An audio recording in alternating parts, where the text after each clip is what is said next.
Chers frères et sœurs, chers amis, que la paix et la grâce de Dieu vous soient. Amen.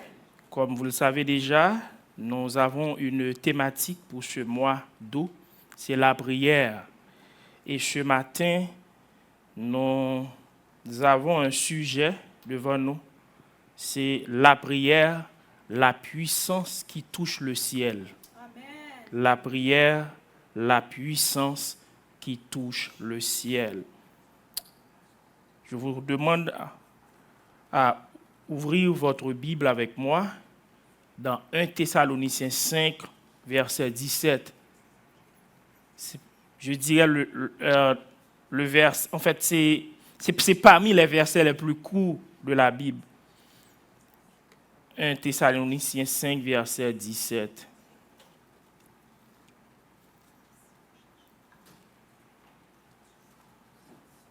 « 1 Thessaloniciens 5, verset 17. Priez sans cesse. » C'est un impératif pour nous les chrétiens. Priez sans cesse. Chers amis, il existe sur la terre une force plus puissante que les armées, plus efficace que toutes les stratégies humaines et plus accessible que tous les trésors du monde. Vous savez, c'est quelle force? C'est la prière. Amen. Elle ne demande ni diplôme, ni richesse, ni position sociale. Elle demande seulement un cœur qui se tourne vers Dieu. Et l'apôtre Jacques l'affirme dans Jacques 5, verset 16, la prière fervente du juste a une grande efficacité. L'efficacité signifie littéralement puissance en action, une énergie qui produit des résultats. La prière n'est donc pas une simple formalité religieuse, un rituel que l'on récite par habitude. Elle est un canal vivant par lequel la puissance du ciel se déverse sur la terre. Jésus lui-même, le Fils de Dieu, qui possédait toute autorité, se retirait souvent seul pour prier. Luc 5, verset 16. Si Jésus, le Fils de Dieu, avait cette habitude, Jésus, celui qui pouvait et qui peut calmer la tempête d'une seule parole, jugeait nécessaire de prier. Combien plus forte raison ses disciples ou nous-mêmes aujourd'hui avons besoin de cette discipline vitale. Ce matin, je veux que nous redécouvrions ensemble pourquoi la prière est le souffle même de la vie chrétienne et comment elle peut transformer notre existence, nos familles, notre Église et notre nation. La prière, et c'est pour cela ce matin, nous avons avec nous 3 points dans ce message. Premièrement, la prière, une communion intime avec notre Père. Deuxièmement, la prière, une âme dans le combat spirituel. Et finalement, la prière, une clé qui libère la puissance de Dieu. Voyons le premier point, la prière, une communion intime avec notre Père. Avant d'être une demande, la prière est d'abord une relation. Beaucoup de croyants réduisent la prière à une liste de requêtes. Quand on dit on va prier, donc bon nombre d'entre nous ont déjà nos petites listes avec nous. Vous dites Seigneur, voici 1, voici 2, voici 3, voici 4. C'est plus que ça. C'est une communion. Donc, oublions qu'elle est avant tout en fait, quelquefois, nous avons tendance à oublier qu'elle est avant tout un dialogue d'amour avec le Dieu le Père. C'est le lieu secret où l'âme rencontre son Créateur. C'est le point de rencontre entre Dieu et l'humain, la prière. Et Jésus même a déclaré dans Jean 15, verset 5, « Je suis le cep. Vous êtes les sarments. Celui qui demeure en moi et en qui je demeure porte beaucoup de fruits. Car sans moi, vous ne pouvez rien faire. » Ici, Jésus parle de la relation qui existe. Donc, en agriculture, en agronomie, le tronc, et il y a les serments qui s'attachent au tronc. Donc, une fois un sarment qui se déconnecte au tronc, à ce moment-là, il n'y a plus de liaison entre... Il n'y a plus de liaison de sève. La sève qui donne vie à la branche, il n'y a plus de liaison. C'est de même aussi. Si nous nous déconnectons du Seigneur, donc c'est que le Saint-Esprit donc, ne va pas nous unir à Dieu. C'est comme s'il y a une déconnexion, il y a une mort spirituelle entre nous et Dieu le Père. Demeurer en Christ, c'est précisément ce que la prière rend possible. Et plus devant, dans Jean 15, verset 7, Jésus nous dit que si nous demeurons en lui, nous pouvons lui adresser toutes sortes de prières. Et par la suite, donc, il va nous répondre. Son Père va nous répondre. C'est la communion. C'est pour vous dire que la prière, c'est plus qu'un moment de demande, mais c'est plus une communion, une relation intime, demeurer en Christ. Comme le sarment tire sa sève du cep, c'est dans la prière que nous puisons notre force spirituelle.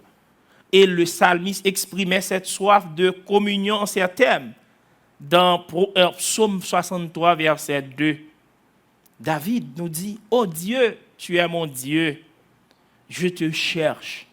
Mon âme a soif de toi, mon corps soupire après toi, dans une terre aride, desséchée sans eau. » David ne cherchait pas seulement les bénédictions de Dieu, il cherchait Dieu lui-même. C'est là toute différence. C'est là toute la différence entre une prière égoïste et une prière authentique. La véritable prière naît d'un désir profond de connaître le cœur du Père, de marcher avec lui comme Enoch qui marcha avec Dieu dans Genèse 5, verset 24, dans une communion si étroite que la mort elle-même ne put l'interrompre. C'est une communion. De même, vous avez plusieurs amis, mais il y a des amis, même quand vous passez toute une journée avec ces amis-là, ça ne va pas vous déranger. Parce que vous développez déjà une bonne relation avec eux. C'est de même aussi. Ce que Dieu cherche avec nous, c'est une communion. Rester auprès de lui. Et arrive un moment, la prière va devenir pour nous comme chrétiens un style de vie. Nous marchons, nous prions. Nous mangeons, nous prions. Nous travaillons, nous prions. Ça va devenir un style de vie. Nous conduisons, nous prions. C'est une relation. À ce moment-là, quand vous êtes aussi proche de Dieu, vous allez voir que il n'y a pas vraiment de difficulté quand vous voulez demander quelque chose à Dieu, quand vous voulez communiquer quelque chose à Dieu parce que vous êtes proche de lui. C'est là le premier point, chers amis, la prière, une communion intime avec notre Père. Le deuxième point, la prière, une âme dans le combat spirituel. La prière n'est pas seulement douceur et communion, elle est aussi un combat. L'apôtre Paul nous rappelle que notre lutte n'est pas contre la chair et le sang, mais contre des puissances spirituelles invisibles. Éphésiens 6, verset 12, « Car nous n'avons pas à lutter contre la chair et le sang, mais contre les dominations, contre les autorités, contre les princes de ce monde de ténèbres, contre les esprits méchants dans les lieux célestes. » Face à cet ennemi invisible, Dieu nous a donné une âme redoutable, la prière persévérante. C'est pour cela, notre texte de base, prier sans cesse. L'histoire de Daniel l'illustre magnifiquement dans Daniel chapitre 10, les versets 12 et 13. Pendant 3 semaines, Daniel, il prie, il jeûna et pria, sans voir de réponse immédiate. Mais un ange lui révéla enfin la raison de ce délai. Ne crains rien, Daniel, car dès le premier jour où tu as à cœur de comprendre et de t'humilier devant ton Dieu, tes paroles ont été entendues. Mais le chef du royaume de Perse m'a résisté 21 jours. Mais voici Michaël, l'un des principaux chefs, est venu à mon secours. Chers amis, je dois vous dire quelque chose, ou vous révéler quelque chose. Le ciel que vous voyez, il y a le ciel atmosphérique, c'est le firmament. Après le firmament, il y a le ciel sidéral, c'est là où résident les démons. Le ciel, c'est en 3 couches. Et après le ciel sidéral, il y a les cieux des cieux, pour que c'est là où Dieu réside. Quand vous priez, vous pouvez toutefois prier, mais pour que votre prière traverse le ciel sidéral, ça doit être armé avec des boules de feu pour que les démons ne puissent pas en fait l'empêcher. Si vous vivez n'importe quelle façon, vous demeurez, vous pataugez dans le péché, c'est sûr que quand vous adressez des prières, ces prières ne seront pas assez efficaces pour transpercer le ciel sidéral. Les démons vont l'attraper tout coup. Et pour arriver au ciel là où Dieu réside. C'est ce qui se passe. C'est pour cela que dans Ésaïe 59, versets 1 et 2, l'Éternel répondait, par le biais du prophète Ésaïe, le peuple dit, bon nombre de fois nous prions, nous jeûnons. Non, la main de l'Éternel n'est pas trop courte pour vous délivrer, ni ses oreilles trop dures pour entendre, mais ce sont vos péchés qui mettent une séparation entre vous et Dieu. Quand vous pataugez dans le péché, vos prières n'ont pas assez de force pour transpercer le ciel sidéral. Le chef du royaume de Perse va l'empêcher d'arriver à Dieu. Donc, pour avoir une vie de prière efficace, il faut vous épurer. Il faut d'abord avoir une bonne relation avec Dieu. Et ce texte extraordinaire, chers amis, nous enseigne une vérité capitale. Quelquefois, nos prières sont entendues dès le premier instant. Ce n'est pas quelquefois, mais lorsque la réponse tarde à se manifester, il se livre dans l'invisible. Même Daniel marchait fidèlement avec Dieu. Dieu a déjà entendu la prière de Daniel. Il avait déjà envoyé une réponse. Mais qu'est-ce qui s'est passé? Le ciel sidéral bloque la réponse. Puisque Daniel continuait à prier, Daniel reconnaissait déjà qu'il était dans une lutte, dans un combat spirituel. Il continuait à prier sans cesse. Et que fait l'Éternel, notre Dieu, à ce moment-là? Il a envoyé Michaël, l'un des principaux chefs, pour venir débloquer la réponse de Daniel. Chers amis, une vie de prière, c'est aussi une vie de combat. Il faut vous arranger pour être prêt pour ce combat. Un combat que nos yeux ne voient pas. C'est pourquoi Paul exhorte les croyants, priez en tout temps par le Saint-Esprit et persévérer à cet égard. Éphésiens 6, 18. La prière n'est pas un moyen de fuir le combat. Elle est le combat lui-même. Celui qui se remporte à genoux avant de se remporter sur le terrain. C'est d'abord le combat. Le combat, si vous voulez avoir du résultat dans la vie réelle, il faut d'abord commencer par combattre dans la prière. C'est bien notre deuxième point. La prière, une âme dans le combat spirituel. Et le premier, la prière, une communion intime avec le Père. Et finalement, le dernier point, la prière, une clé qui libère la puissance de Dieu. Le troisième aspect de la prière, chers amis, est peut-être le plus glorieux. Elle libère concrètement la puissance de Dieu dans notre monde visible. La prière n'est pas une simple thérapie psychologique qui nous apaise. Elle produit des résultats tangibles, historiques, vérifiables. Dans le livre des Actes, après que les croyants eurent prié avec ferveur devant l'opposition et la persécution, après la montée de Jésus au ciel, les premiers disciples avaient beaucoup de difficultés, beaucoup de persécutions. La Bible rapporte un événement saisissant dans Actes 4, verset 31. Actes 4, verset 31, après la libération de quelques disciples. Et puis, ces disciples-là s'assemblaient dans une chambre, dans un endroit pour prier. À 4:31, quand il eut prié, le lieu où il était assemblé trembla. Ils furent tous remplis du Saint-Esprit et ils annonçaient la parole de Dieu avec assurance. On voulait les intimider.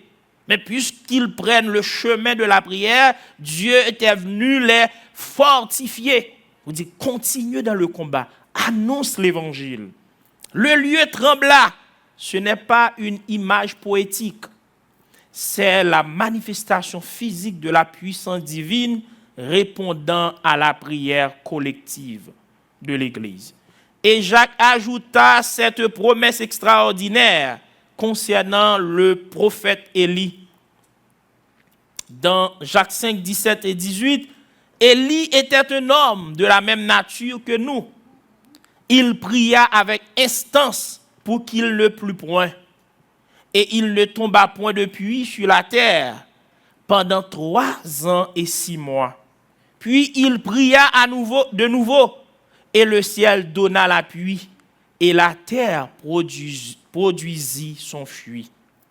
Un homme de la même nature que nous, le prophète Élie. Élie n'était pas un surhomme, chers amis. Il était un homme ordinaire, dont la prière extraordinaire a fermé et ouvert le ciel. Chers amis, ce matin, je vous invite à ne plus vous comporter comme des femmes et des hommes ordinaires. Le pourquoi?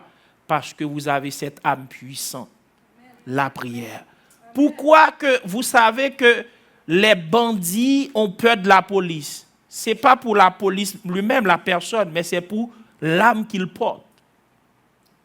C'est pour l'âme que le policier ou la policière porte. Et de même aussi vous avez une âme puissante. Cessez de vous comporter comme des simples personnes, car vous avez une âme assez puissante. Ce que Dieu a fait pour Élie, chers amis, il désire le faire pour vous et pour vous et pour moi ce matin, ou par vous et par moi, car Jésus lui-même a promis, tout ce que vous demanderez avec foi par la prière, vous le recevrez. Matthieu 21, verset 22. La prière est donc la clé que Dieu a placée entre nos mains pour libérer ici et maintenant la puissance du ciel sur la terre. Chers amis, c'est bien notre dernier point, la prière, une clé qui libère la puissance de Dieu. Et le premier point, c'était la prière, une communion intime avec notre Père. Deuxième point, la prière, une âme dans le combat spirituel. Et le dernier point, la prière, une clé qui libère la puissance de Dieu. Frères et sœurs, la vérité biblique doit toujours conduire à une transformation concrète de notre vie. Et pour cela, chers amis, je vous invite à suivre ces petits conseils concernant la prière pour faire de la prière une puissance active dans notre quotidien. Saisissez-vous de cette puissance. Utilisez cette puissance. Premièrement, pour avoir une vie de prière active, d'abord, vous devez fixer un rendez-vous quotidien avec Dieu. Choisissez une heure précise selon votre disponibilité. Ça peut être le matin ou à l'aube, à midi, le soir, à minuit, selon votre disponibilité, peu importe l'heure, mais saisissez toujours un moment pour parler à Dieu. Et gardez ce moment secret, comme Daniel qui prie, comme un moment sacré, comme Daniel qui pria 3 fois par jour, malgré le danger. Pour avoir une vie de prière, d'abord, mettez ça dans votre agenda. Je dois passer un petit moment avec Dieu. Et deuxièmement, priez la parole de Dieu. Transformez les promesses bibliques en prière personnelle. Dieu n'est pas impressionné par vos mots dans la prière. Dieu est impressionné par sa parole quand vous les utilisez. Seigneur, tu dis ceci, tu dis cela dans ta parole. Et puisque tu l'as dit, et moi je le réclame.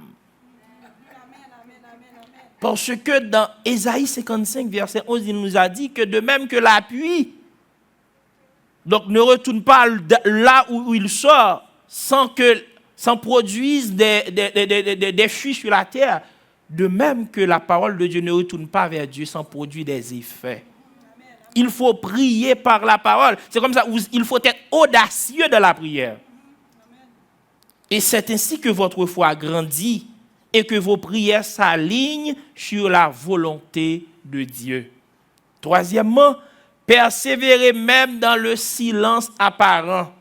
Souvenez-vous de Daniel, la réponse était en route dès le premier jour, mais elle a mis 21 jours à se manifester. Ne renoncez jamais avant l'aube. Même quand vous ne recevez pas encore la réponse, continuez à prier. Continuez, c'est prier sans cesse. Et le secret, c'est d'avoir une vie qui fait plaisir à Dieu. Parce que sans une vie qui fait plaisir à Dieu, vos prières là n'auront pas assez de capacité pour traverser le ciel sidéral. Priez avec d'autres personnes. La Bible dit, quand 2 ou 3 s'assemblent en son nom pour demander quelque chose, c'est sûrement Dieu va accorder cette grâce. Il faut avoir une équipe. La prière collective possède une puissance particulière. Matthieu 18, versets 19 et 20. Bâtissez dès maintenant votre équipe de prière. Choisissez des hommes dignes de foi, des femmes de foi pour avoir votre équipe de prière avec qui que vous pouvez partager vos requêtes. Dieu agit quand il y a de l'unité, quand vous priez dans l'unité. Et finalement, priez pour les autres avant même de prier pour vous-même. L'intercession élargit le cœur et attire la bénédiction de Dieu sur notre propre vie. Job 42, verset 10. Je reprends, fixez un moment de prière durant la journée. Priez la parole de Dieu. Persévérez même dans le silence apparent. Quatrièmement, priez avec d'autres personnes. Et cinquièmement, priez pour les autres avant même de prier pour vous-même. Chers amis, je voudrais vous raconter une histoire avant même de vous laisser. Au 19e siècle, en Angleterre, un homme nommé George Miller prit une décision radicale. Il ouvrit des orphelinats pour recueillir des milliers d'enfants abandonnés, sans jamais demander d'argent à qui que ce soit. Sa seule ressource était la prière. Un matin, les tables du petit déjeuner étaient dressées pour des centaines d'enfants, mais les placards étaient vides. Il n'y avait ni pain, ni lait, rien à leur donner.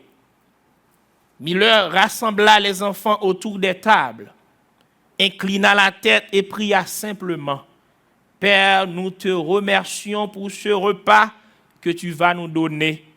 Il n'y avait alors aucun signe de nourriture en vue, mais par la foi. Vous savez pourquoi? C'est ce que je viens de dire. Priez la parole. Parce que la Bible nous dit dans Matthieu 6, les oiseaux ne sèment ni ne moissonnent, mais notre Père céleste les nourrit. Est-ce que nous ne valons pas plus que les oiseaux? C'est ce que Miller était en train d'exercer. Miller réunissait tous les enfants d'y venir. Et pourtant, il n'y avait rien. À tout le monde à table. Et il commençait par remercier le Seigneur pour la nourriture, pour le petit déjeuner. Tandis qu'il n'y avait rien. À peine avait-il terminé sa prière que l'on frappa à la porte. C'était le boulanger du village qui expliqua qu'il n'avait pas pu dormir de la nuit, sentant que Dieu le poussait à préparer du pain frais pour les orphelins de l'aube. Sans même savoir pourquoi, quelques minutes plus tard, un second coup retentit à la porte. Le chariot du laitier venait de tomber en panne juste devant l'orphelinat. Et pour ne pas voir son lait tourner, il préféra le donner tout entier aux enfants plutôt que de le perdre. Chers amis, il n'y avait rien. Dieu avait déjà prévu du pain pour les enfants en touchant le cœur du boulanger. J'aimerais vous dire que votre situation ne surprend pas à Dieu. Il est Dieu. Il suffit juste de le faire confiance. Et ensuite, Dieu savait déjà qu'après avoir pris du pain, les enfants auront besoin de quelque chose à boire. Le chariot du lait, Dieu l'ordonna de tomber en panne exactement devant l'orphelinat, puisque ça prenait beaucoup de temps pour qu'on arrive à résoudre le problème. Et on a choisi de donner tout le lait à l'orphelinat pour ne pas le perdre. Ce jour-là, comme tant d'autres, les tables furent remplies. En plus de 60 ans de ministère, George Miller prit soin plus de 10 000 orphelins sans jamais solliciter un centime et sans que ses enfants n'aient manqué un seul repas. Lorsqu'on lui demandait son secret, il répondait simplement, « J'ai appris à connaître Dieu par la prière. » Et nous avons une citation vraiment touchante de George Miller ou édifiant. Le seul moyen de croître dans la connaissance de Dieu, c'est de passer beaucoup de temps avec lui dans la prière. Le seul moyen de croître dans la connaissance de Dieu, c'est de passer beaucoup de temps avec lui dans la prière.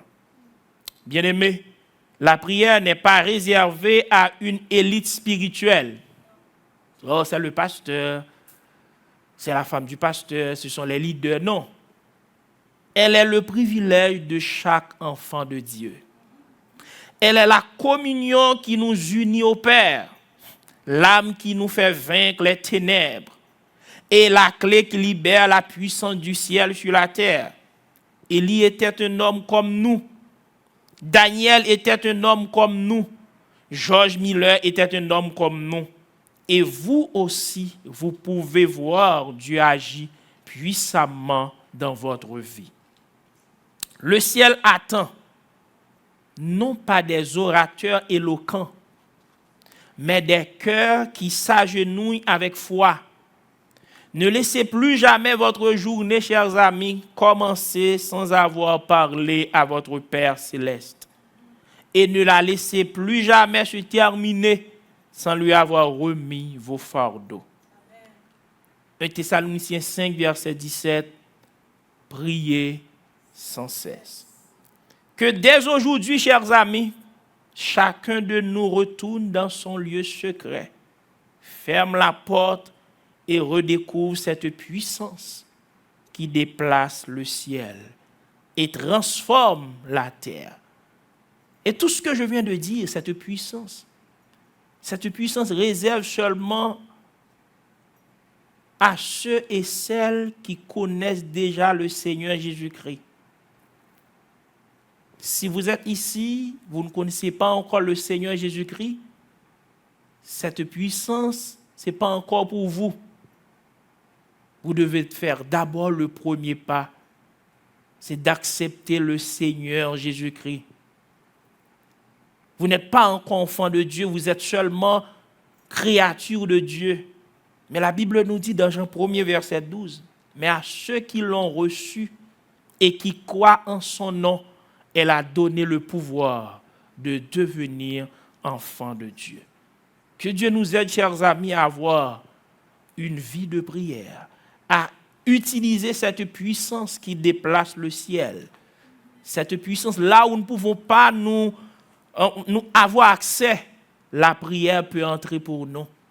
Là, nos voix sont faibles pour entendre, mais nous pouvons utiliser cette puissance pour faire entendre nos voix par la prière. Que Dieu vous bénisse, chers frères et sœurs.